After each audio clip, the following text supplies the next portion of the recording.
of the young Roman man stealing the woman.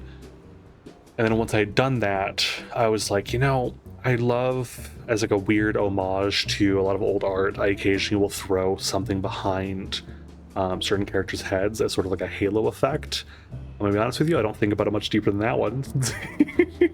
I like thinking pretty deep about my art. It sometimes go way deeper than I'm gonna even say today. But when it comes to the halo thing, I'm realizing just now, I don't think too hard about what that actually means in circumstance.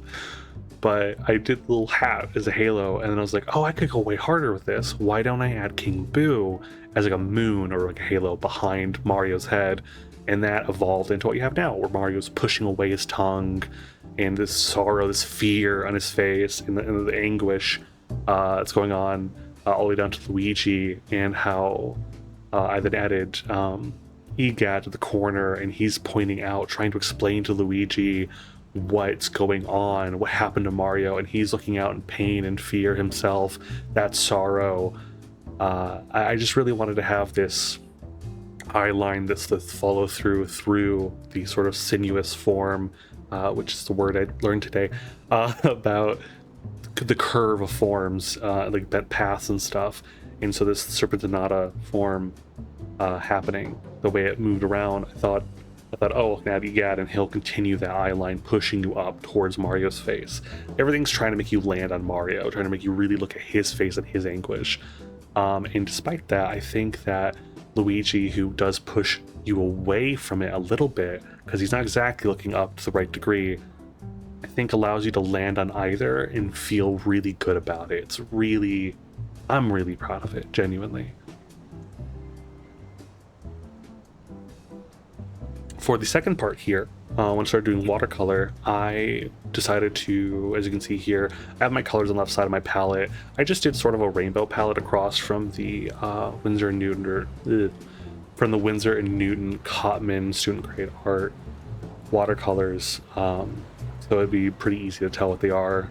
I just tried to stick as close as I could to the original reference of like the characters' colors in the game. But then, of course, for the coming up shadows, I did my favorite thing to have done for way too long, which is to pull up a beautiful, like, Dioxazine, I believe it's Dioxazine, beautiful, yeah, Dioxazine purple, which I think works really well for a good shading tone. For part 3, it started getting later, so I needed to take a moment and turn the light on just to hopefully get a little more light in here. Hopefully soon I can find a way to get another light so that if it does get darker, I can keep the footage going well.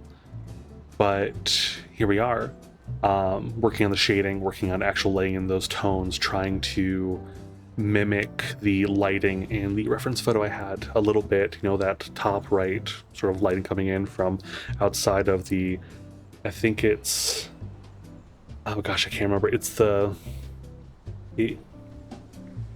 it's fine. The place, the lighting from the place that statue's in, and I think they did a pretty good job.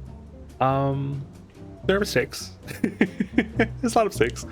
I was doing certain things. I was trying to do some interesting things, like, you know, I love throwing like a shape, sort of mimicking the windows to some degree, not necessarily exactly, but in my mind, the waviness of it, the windows of the mansion, and the tone that I chose here.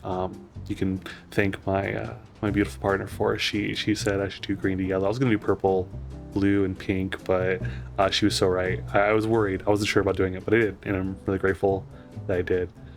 I think it plays better. It sort of pushes Luigi back a little more, in a way that he's sort of like, it's sort of his story of, like, you know, him being part of the world, separated from Mario and everything, Luigi's mansion.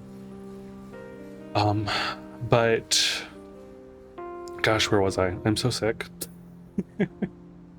The twisting elongated form of Mario maybe looks, the twisted elongated form of Mario maybe looks a little weird, but it is Mannerism based, so I think it's honestly fine. The only real issue I have is I sort of fought the edge of the paper there. I didn't make Luigi's other leg I don't feel like I made it long enough. To be fair, it wasn't really meant to be in that angle. If you look at the original statue, that's not where the leg is. I just felt like it was important to put it there because I'm trying to like think about the way these figures are overlapping and twisting each other. And so when I added like him sitting on his ghost pack, I had it like twisting around his arm there and a little bit for his foot behind his arm. And then I was like, oh, if I've got EGAD and everything, the choices I'm making, I'd like to have his leg out.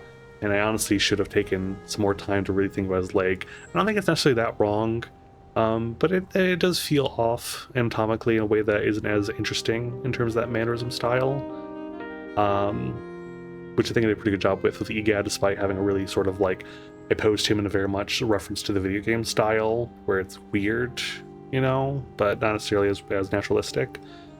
So of course also a direct reference to my earlier works is I gave Luigi the goofiest goofiest boots that I don't know if they really make sense, but I love them. It's a thing I used to do all the time, and I still sometimes do it just as sort of like a internal reference to my work that I think is funny. You can see my love for hands in this, I think. They're not all perfect, but I think they're pretty great. I used to hate hands. I was one of the students like everyone else where like, you know, drawing hands is a nightmare. So I spent a lot of time drawing hands and finding that Greek statue hands are personally the thing that made me go, oh, hands can be so beautiful. They can show so much power and story in just the way they're posed, and that's crazy, you know? But yeah, here in this last chapter, we are lining things up more. I decided to, I'm someone who's usually real heavy into inking. I got my start heavy in inking, brush pen inking specifically, and I still do a lot of brush pen inking. It's my favorite thing in the world, but I really wanted to see if I could do something a little bit more traditional and use just pencil and the watercolor, and it came out good. I'm saying a lot of hands. It came out very good. I'm really, really proud of that too.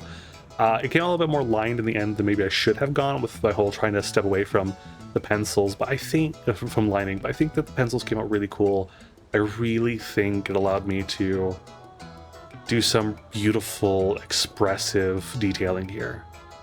I feel like there's a lot more to say, but I'm sick. I don't know what I'm doing. If I add more, add more. If not, thank you for watching. Thank you for coming along this journey, and good morning, good afternoon, and good night. I think that's what I say. I don't remember. I'm so sick. Here's the final shot, all done up. It's beautiful. I'm proud of it. I love it. The scanner I have is awesome. It's so old, but it really makes you see the actual art the way it looks in person. There's no need for touch-ups at all. Thank you for hanging out. Have a great night, and keep making art, especially now, more than ever. Screw AI. Bye-bye.